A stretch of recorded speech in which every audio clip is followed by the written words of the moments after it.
오늘 본문 우리가 11장 31절부터 35절을 읽었지만 그 이전 11장 6절부터 보면 이스라엘 백성들이 아주 기가 막힌 말을 내뱉습니다. 이제는 우리가 기력이 다하여 이 만나 외에는 보이는 것이 아무것도 없다. 보이는 것이 없다. 이스라엘 백성들을 생각할 때 여러분, 이 문장 속에 무슨 영적인 삭제가 일어나고 있습니다. 무슨 말씀인고 하니, 이스라엘 백성들은 과거에 애굽의 노예가 되어졌을 때에 이들을 이렇게 출애굽시키고 그리고 홍해를 가르게 하셨고 불기둥과 구름기둥으로 인도해 주셨고 세밀한 보호 속에서 이들은 생명을 유지하며 오늘까지 살아왔는데, 이 거대한 하나님의 은혜 가운데 여기까지 왔음에도 불구하고 지금 이들의 그 탄식은 무엇인고 하니, 우리 입에 고기가 없다. 우리 입에 고기가 없다. 여러분, 은혜가, 우리가 평소에 많은 은혜를 받고 삶을 살아가면서도 이와 같이 작은 부족과 작은 결핍이 보여질 때는 우리 영혼이 그때는 불평하고 원망하고 내 영혼이 병들기 시작하는 것입니다. 여러분, 이 세상에 사단이 우리를 무너뜨리는 전략은 무엇일까요? 핍박이 아닙니다. 서로가 옆에 있는 사람들의 비교를 통해서 원망하게 하고 불평하게 하는 것이 사단의 전략입니다. 사람은요, 뭔가 자기가 없는 것이 느껴질 때는 그때부터 우리의 시야가 좁아진다고 합니다. 한 가지가 부족하다고 생각할 때는 아무리 좋은 것을 그에게 밀어넣고 좋은 것을 준다 할지라도 그것은 더 이상 보이지 않고 오로지 그것에 빠져서 나는 불행한 사람이다. 나는 힘든 사람이다. 나는 어려운 사람이다. 나는 이 땅에서 정말로 하나님 은혜가 없다라고 생각하는 사람들이 많이 있다는 겁니다.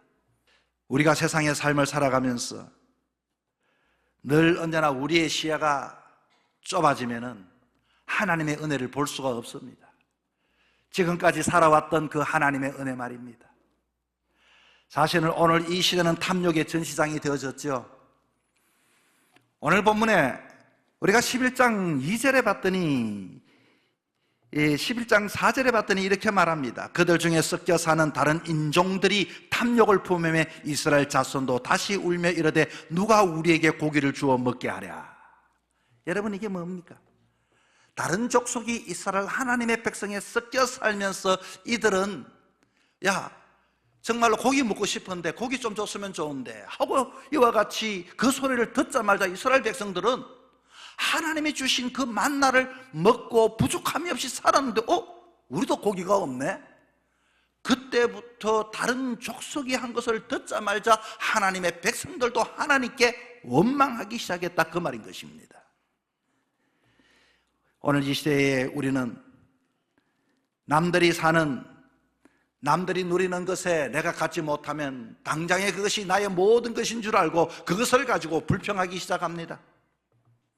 이스라엘 백성들이 소리치며 울며 소리칩니다. 누가 우리에게 고기를 주어 먹게 하랴. 하나님이 그들이 원한 대로 그리고서 메추라기를 주셨습니다. 고기를 주셨습니다. 지면 위에 2규빗을 주셨다고 성경을 읽어보면 쭉 나오는데, 정말로 쌓여서 질리도록 고기를 한번 먹어봐라. 그런데 여러분, 결과가 무엇입니까? 그 고기가 이 사이에 있어 씹히기도 전에 재앙이 임했다고 했습니다. 내가 원하는 것에만 매몰되어질 때 우리 하나님의 은혜를 잊어버린 사람들에게는 하나님은 결국 그들을 탐욕의 무덤이라고 하는 기브롯 핫다 아화라고 하는 그 지명을 붙이면서 탐욕의 무덤이라고 이들을 다 묻어버린 것입니다. 무덤은 죽은 자가 머무는 곳입니다. 산 자는 무덤에 머물러서는 안 됩니다. 오늘 현대인들은 탐욕의 무덤 속에 묻혀 있습니다. 그 속에서 아무리 입에 좋은 고기를 있다 할지라도 어둠 속에 살아가는 수많은 사람들이 무덤 속에 있습니다. 사순절은 우리가 스스로 파놓은 원망의 무덤, 불평의 무덤, 탐욕의 무덤 속에 아직도 허덕이고 있다면은 다시금 우리는 약속의 땅을 향하여 무덤을 열고 내딛는 그런 시간이 되어야 하는 것입니다. 오늘 말씀을 통해 우리가 어떻게 이 사순절을 이와 같이 지내야 할 것인가, 내가 세상에 있는 다른 족속들 때문에 가졌던 그와 같은 생각과 가치관이 똑같아서 하나님을 원망하고 불평하고 감사를 잃어버렸던 사람들이 있다면 이 사순절 부활이 우리에게 다가온다 할지라도 의미가 없습니다. 어떻게 하면 다시금 나로 하여금 그 좁은 결빛의 시야 속에서 벗어나서 탐욕의 무덤이 아니라 진짜 영원한 생명이신 주님을 만날 수 있을까에 대한 말씀을 간략하게 말씀을 드리겠습니다. 첫째는 우리들의 언어 습관입니다. 사순절에 우리의 언어의 습관을 좀 바꾸셔야 합니다. 원망하는 언어가 아닙니다. 오늘 본문에 봤더니 이 단테가 본 지옥의 죄인들이 왜 진흙탕에 빠져 호독되는가 봤더니 이들에게는 감사가 없었습니다. 자기 연민에만 빠지고 자기의 도치가 되어지고 자기 것밖에 모르는 진흙에 갇혀있던 이 단테가 묘사하는 지옥의 모습, 지옥에 가지 않아도 오늘 이 시대의 이 모습이 이 모습 아닙니까? 여러분, 이스라엘의 백성들의 언어를 보십시오. 11장 4절과 6절에 봤더니 이스라엘 자손도 다시 울며 이르되 이제는 우리의 기력이 다하여 이 만나 외에는 보이는 것이 아무것도 없다, 아무것도 없다. 여러분, 은혜를 삼키는 독소가 바로 이 불평의 언어입니다. 하나님께서 이들에게 모든 것들을 다 공급해 주었습니다. 옷이 헤어지지 아니했습니다. 이와 같이 발이 부르트지 않았습니다. 강야의 깊고 험난한 그 길을 걸어오면서도 지나고 보니 하나님의 은혜 가운데 구름기둥과 불기둥으로 이들의 삶은 이와 같이 풍성하고 부족함이 없었는데 어느 날 한순간 다른 족속들이 이 소리를 듣자마자 저들에게도 그 불평이 생겨나게 된 것입니다. 이제까지 살아왔던 날들을 왜 감사하지 못합니까? 성경은 그들이 악하다는 말로 원망했다는 기록을 하고 있습니다. 이 원문에 보니 아난이라고 하는 단어가 나오는데 단순히 불평하는 수준이 아니라 아주 하나님의 선을 넘어버렸습니다. 세상에서 가장 불쌍한 사람은 나다는 것입니다. 나는 이와 같이 하나님의 백성에도 고기 하나 없이 살아가는 사람이다. 나는 이 땅의 삶을 살아가면서도 혜택을 받지 못하고 나 혼자 불쌍한 존재라고 살아가는 자기의 그 슬픔의 무덤에 사는 사람들이 오늘도 많은 사람이 그렇게 산다는 겁니다. 원망의 무서운 점은 뭘까요? 내 인생에 부어주신 99가지의 그 기적을 누리지 못하고 한 가지 결핍되어진 그것 때문에 행복한 삶을 살아가지 못하는 현대인들이 너무 많다는 것입니다. 홍해를 누가 갈랐습니까? 하나님이 홍해를 갈라주셨습니다. 오늘까지 그들의 걸음을 누가 인도하셨습니까? 하나님이 하셨습니다. 하늘문을 여시고 만나를 내려주셨습니다. 그런데 이들은 그것에 대하여 감사가 없고 지금 세상이 다른 족속이 말하는 고기 한 점이 우리에게 없다는 그 사실 때문에 우리의 인생에는 아무것도 없다.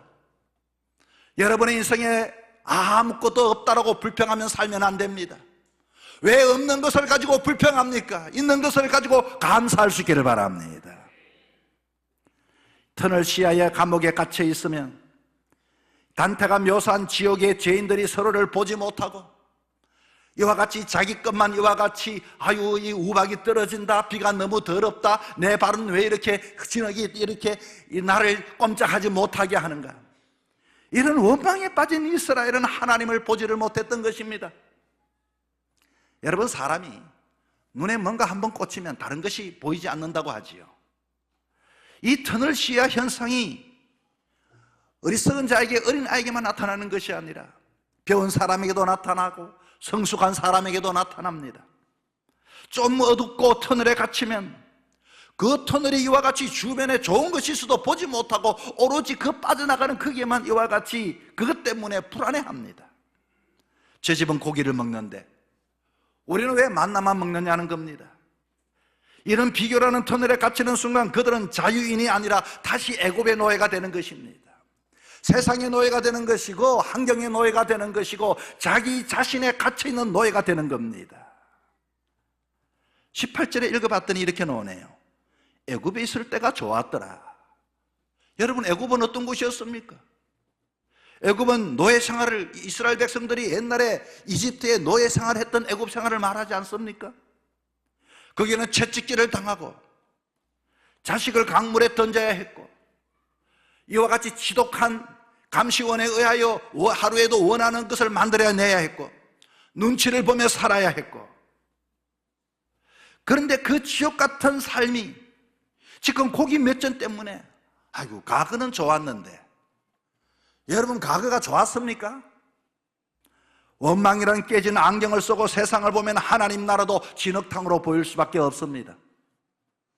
여러분 이번 사순절에는 언어의 금식을 선포합시다. 여러분 이번 사순절 5주차를 보내며 우리의 입술을 정직하게 한번 감찰해 봅시다. 나는 얼마나 감사하고 살아가고 있는가? 나는 얼마나 하나님의 은혜에 찬양하며 살아가고 있는가? 말을 입에 이와 같이 이것 말고는 아무것도 없다라고 원망하고 불평하는 그런 언어를 가지고 입에 달고 살지는 않습니까? 이 원망의 진흙탕에 빠져나오는 유일한 길은 감사의 언어를 이와 같이 내뱉는 순간에 우리는 그 자리에서 빠져나올 수 있게 되는 것입니다. 지겹다고 말했던 만나 같은 소박한 일상을 여러분 감사할 수 있기를 바랍니다. 우리의 죄에 노예된 애굽에서 건져내신 예수 그리스도의 보혈을 다시 묵상할 수 있기를 바랍니다. 아무것도 없다는 이 거짓말에 속아서 우리 자신을 자꾸만 이와 같이 터널시아로 만들지 말고 여러분이 이와 같이 무덤에서 나와 세상을 바라보십시오. 주님은 우리를 사랑하시는 그 은혜 안에 다시금 감사하며 감격하며 살아가는 인생 될 수 있기를 축복합니다. 두 번째는 탐욕은 채울수록 더 큰 갈증을 느낍니다. 탐욕은 우리의 영적인 영혼의 질병이고 우리로 하여금 영혼이 무덤에 이와 같이 가두어 버립니다. 단테의 지옥에서 죄인들이 진흙탕 속에 끝없이 서로를 핥히며 무언가를 갈구하듯 이제 하나님의 백성인 이스라엘 백성들도 하나님의 임재보다는 그 고기, 오로지 고기의 탐욕에 지금 눈이 멀어 있습니다. 본문 32절에 봤더니 그들이 메추라기를 모으는데 적게 모은 자도 10호멜이었다. 여러분 이들에게는 절제되어진 갈망이 없었습니다. 누구든지 갈망을 가져야 하겠지만 이들에게는 선을 넘어버렸죠. 여러분 단순히 탐욕이라고 하는 것은 배가 고픈 생리적 현상이 아니라 하나님이 정해주신 선을 넘을 때 탐욕이라는 표현을 씁니다. 그런데 이 탐욕의 무서운 특징이 뭔가 하니 브레이크가 없다는 것입니다. 아무리 채워져도 만족이 없다는 것입니다. 아무리 내가 갖게 되어도 이와 같이 감사가 없다는 것입니다. 하나님은 그들에게 매일 만나를 주셨어요. 오늘도 하나님께서는 일용한 양식이면 충분하다 하여 자족을 가르치며 오늘까지도 우리의 걸음을 인도해 주셨는데 탐욕은 널 부족해, 널 부족해, 더 가져야 해, 저것까지도 내가 뺏어 가져야 해. 오늘 이 지명의 이름 중에 끝에 아와라고 하는 뜻은 전염병이 공동체에 퍼지는 그 순간 이 광야는 축복의 행진로가 아니라 탐욕이라는 이 단어는 완전히 그곳이 전쟁터가 되어져 버렸습니다. 이들이 모은 것이 10호멜이라고 말했죠. 10호멜은 어느 정도 될 수 있을까요? 오늘날 수치로 환산하면은 한 사람당 무게로 치면 고기를 개인적으로 2톤을 쌓아두었다 그 말입니다. 2톤의 고기를 쌓아두고서도 기가 막힌 광경 아닙니까? 광야에 여러분 냉장고가 있습니까? 광야에 여러분 보관할 창고가 있습니까? 어차피 자기 혼자 다 먹지도 못하고 썩어버릴 그 양입니다. 그런데 왜 그렇게 이들은 이와 같이 거기에만 이와 같이 그래서 모으고 또 모으고 모았을까요? 탐욕의 본질이 그것이 바로 탐욕인 것입니다. 탐욕은 필요를 채우는 것이 아니라 불안을 채우려는 시도가 탐욕입니다. 불안하기 때문에 채우고 또 채워도 또 불안하고 또 채워도 불안하고 그렇게 하루 한 사람당 2톤의 고기를 쌓아두고도 여전히 또 불안한 것이 인생의 삶 맞습니다. 우리는 무엇을 채워야 할까요? 하나님을 신뢰하지 못하니 내 손에 쥔 것이 아무리 2톤이든 20톤이든 되어도 부족한 것이 우리 인생입니다. 단테의 진흙탕 속 죄인들처럼 눈앞에 산더미 같은 고기를 쌓아두고도 영혼은 비쩍 말라갑니다. 오늘 우리의 현대인들을 여러분 바라보십시오. 정말로 너무나도 잘생기고 화려하고 멋지고 임에도 불구하고 풍족하고 넉넉하지만 그 마음은 얼마나 비쩍 말랐습니까? 얼마나 그 마음들이 사악합니까?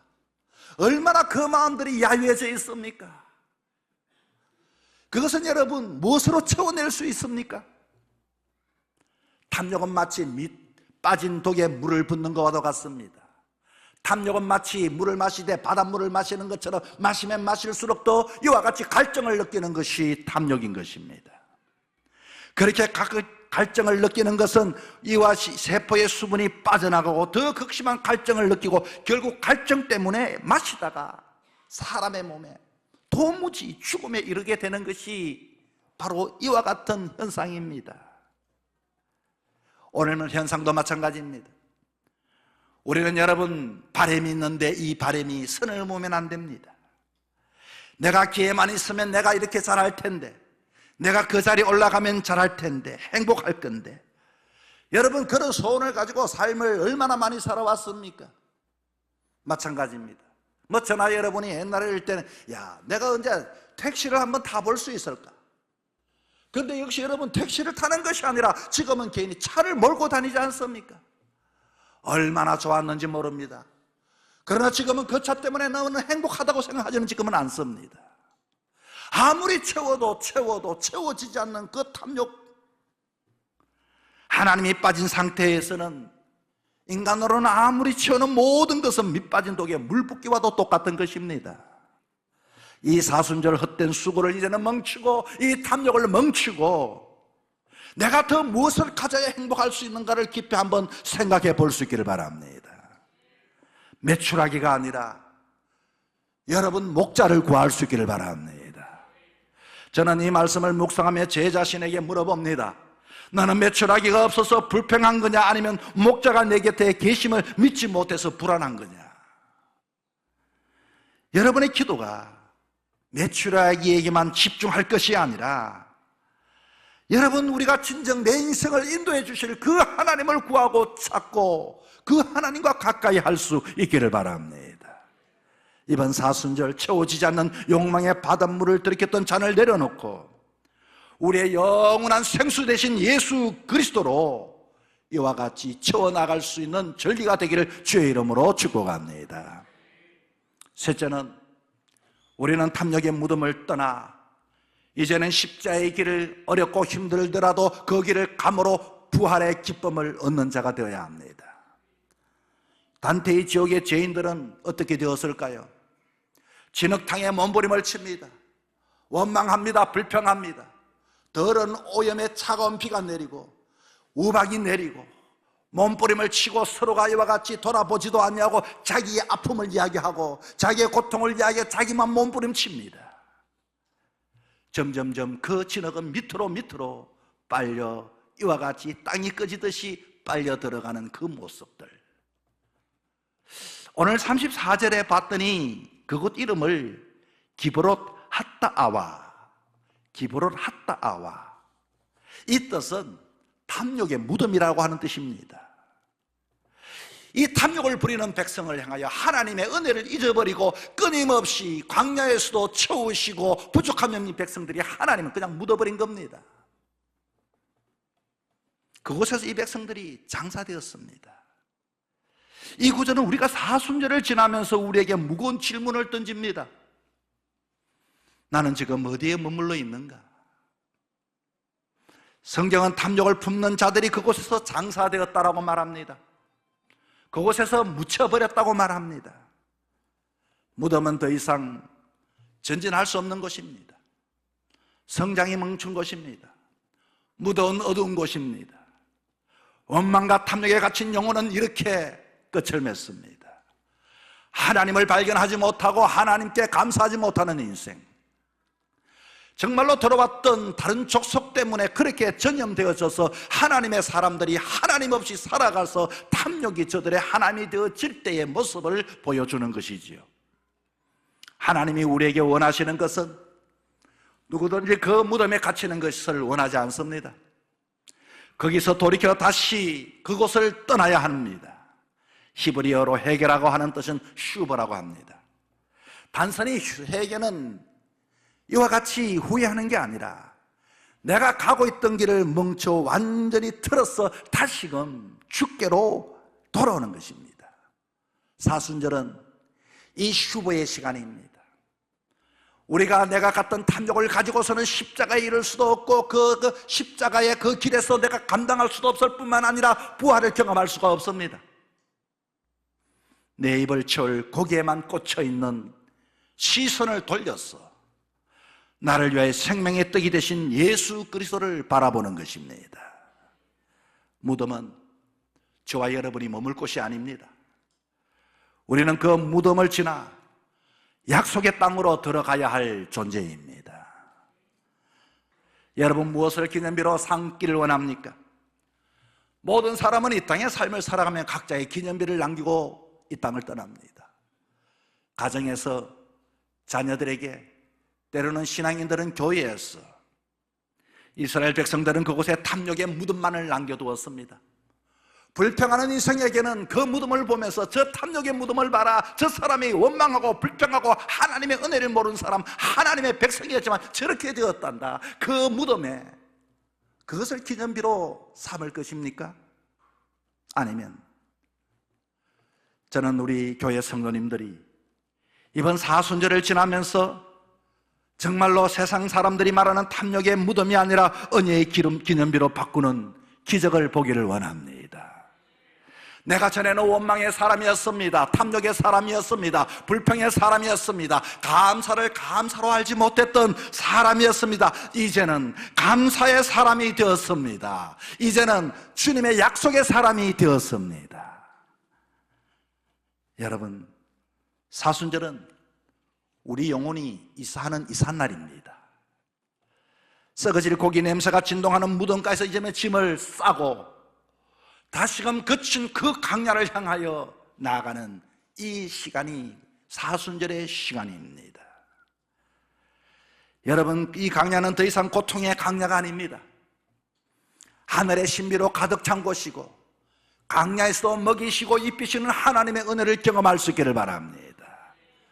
그곳에서 나 혼자의 길이 아닙니다. 하나님이 동행하는 거룩한, 하나님이 인도한 예비되어진 거룩한 동행의 길을 걸어갈 수가 있게 되는 것입니다. 이제 진흙탕을 박차고 일어나야 합니다.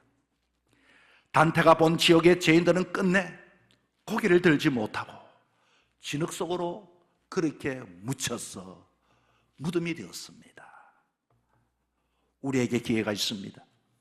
사순절 우리를 가두고 있는 진흙탕을 발견했다면 그것을 박차고 일어나는 절기요, 원망의 언어를 멈추고 아무것도 없다라고 하는 그 거짓말 대신 주님, 모든 것이 은혜였습니다.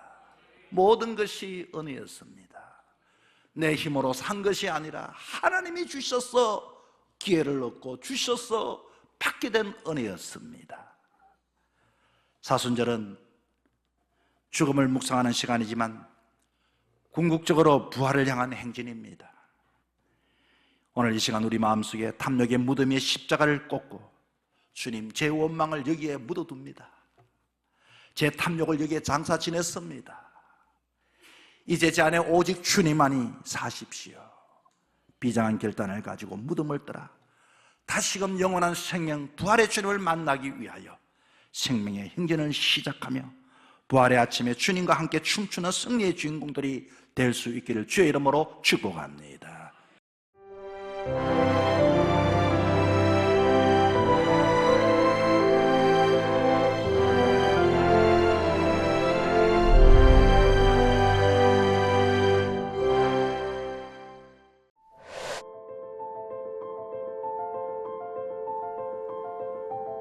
사망 권세를 이기고 다시 사신 예수 그리스도의 부활을 기뻐하며 찬양하는 포항지역 부활절 연합예배가 4월 5일 주에 포항제일교회에서 리본, 부활의 빛, 생명사랑으로를 주제로 열립니다. 오후 2시 30분부터 찬양으로 함께하며 대구 동신교회 권성수 원로 목사께서 은혜의 말씀을 전합니다. 2026 부활절 연합예배 성도 여러분의 많은 참여 바랍니다.